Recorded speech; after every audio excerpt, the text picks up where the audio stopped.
So far, the agent works, but it's naive. Next, someone tries to hijack it with a hidden instruction. We defend against that, then give the agent an actual plan and a state machine to follow it properly. Stop, freeze the test. It's supposed to be reading facts out of a document, not instructions. External content can hand us facts. It doesn't get to hand us new behavior. A hidden instruction in a supplier document nearly hijacked the recommendation outright.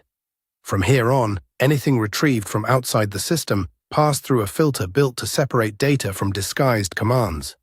No compliance check, no landed cost, no delivery data, no quality, no risk, no rules.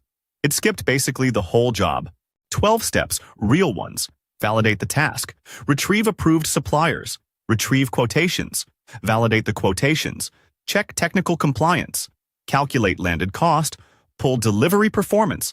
Pull quality performance. Pull risk. Apply eligibility rules. Score the suppliers. Prepare the recommendation.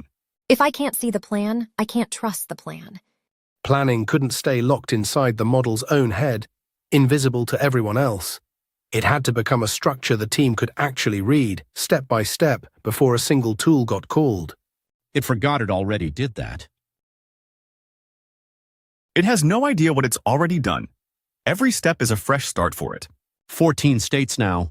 Received, validating, planning, plan approved, retrieving, analyzing, recommendation ready, approval pending, approved, executing, verifying, completed.